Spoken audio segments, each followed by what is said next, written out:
Hey guys, this is John from Meatgistics University, and this is Deli Meats 101, What is Deli Meat?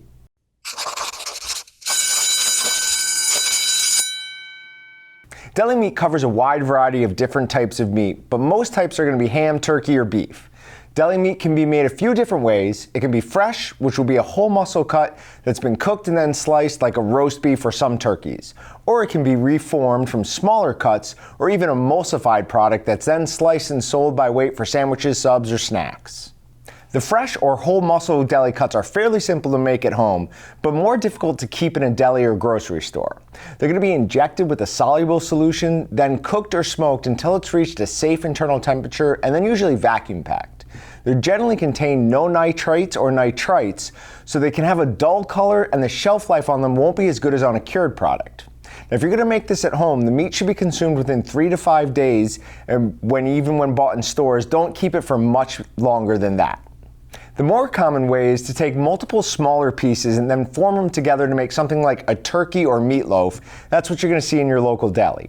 To do this, the smaller cuts will generally be injected with a water-soluble seasoning and then a cure or a cured product. Then they're going to be massaged and vacuum tumbled to loosen the proteins in the meat to help the products bind together. They're then going to be put into a preformed plastic mold, vacuum packed, and then either smoked or cooked, which will bind the separate pieces of the meat into one solid piece for nice, easy, and uniform slicing. Now, another way to make deli meat is just use smaller excess pieces of the meat that's then going to be emulsified either with a bowl chopper or a meat grinder, which turns the meat into a thick paste-like substance. Once this is done, it'll follow a similar process as when it's made from larger cuts that are pressed together.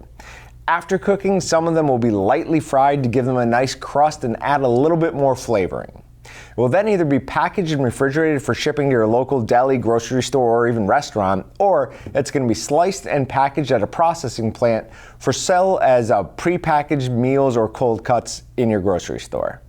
Remember to like, comment, and subscribe, and visit waltonsinc.com and meatgistics.com to find everything but the meat. Thanks for watching. I'm John with Meatgistics University, and I'll see you guys next time. Subscribe to Walton's YouTube channel to watch more amazing videos, or shop at waltonsinc.com to find everything but the meat. Check out our latest sales and giveaway video here, or watch another hand-picked video by clicking here.